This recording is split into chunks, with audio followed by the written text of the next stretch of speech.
Tell them why they should be interested in this story. For people who don't want to do deep dives, they don't want an hour of Malik Beasley, tell them why this story's interesting.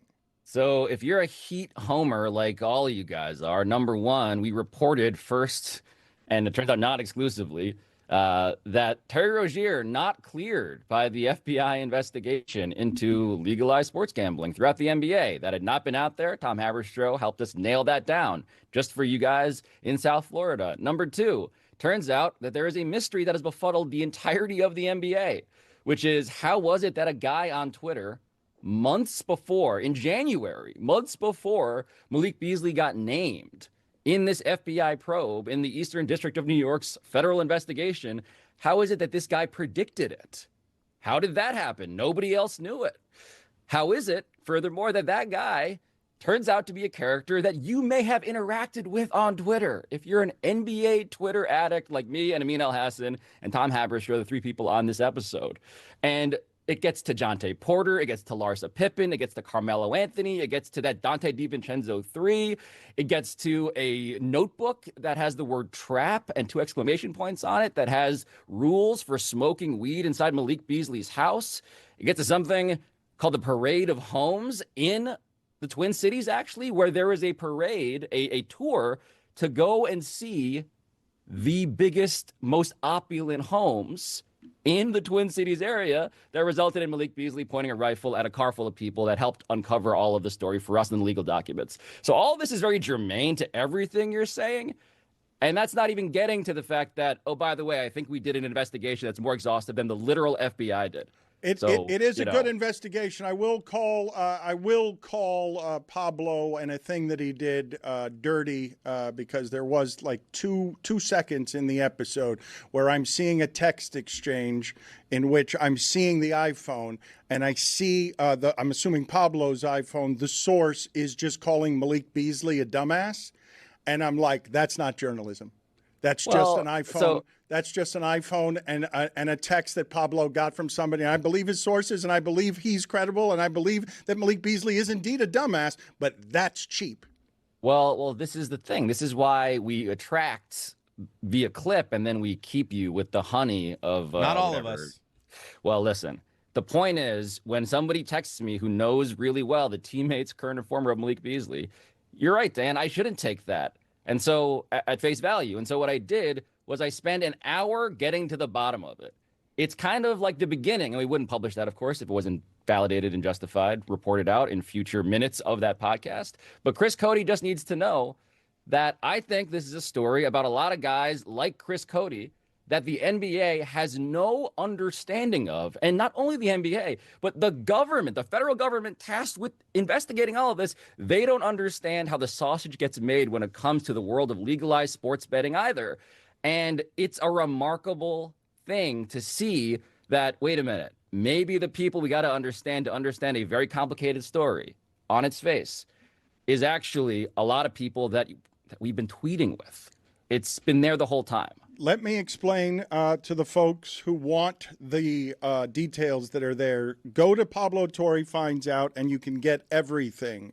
It's more on Malik Beasley than you're getting anywhere else because the details are great. The Moose character who revealed this now regrets revealing this, correct? Regrets putting you guys on the case so that you can now find out who that was.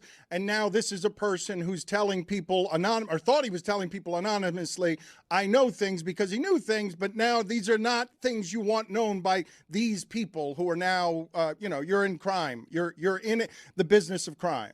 Well, listen, I always keep thinking, Dan, of that quote from The Big Short where they're investigating the guys at the ground level of the mortgage crisis. And one of the characters turns to the other and he asks him, why are they confessing? And the guy goes, they're not confessing, they're bragging. That is so much of this story. It's the story of meme coins and trying to raise money via private discords for something called National Coin Association with the NBA logo as like the parody thing for the coin.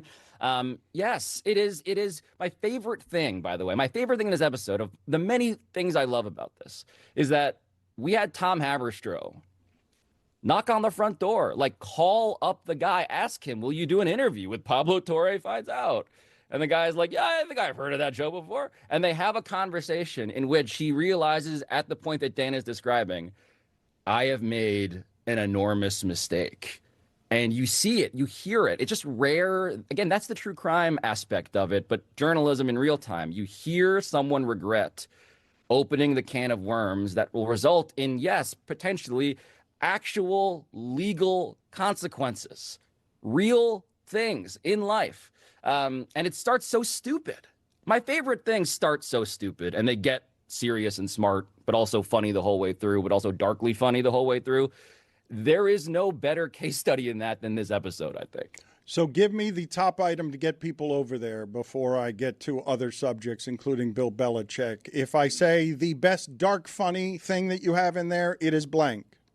Oh, my God. It's Tom Haberstroh trying to bro out with this guy immediately.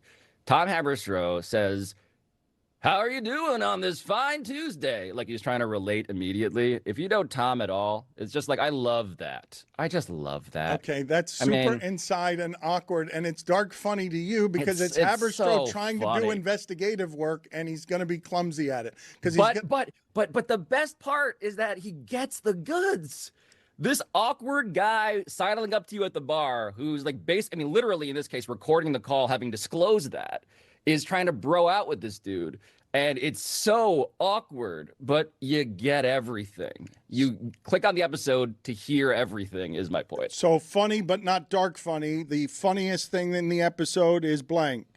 Oh, my God. That we had a producer watch Medea's family reunion 5 times to search for Malik Beasley. And that detail pays off in a way that can only be described as relevant to the federal government.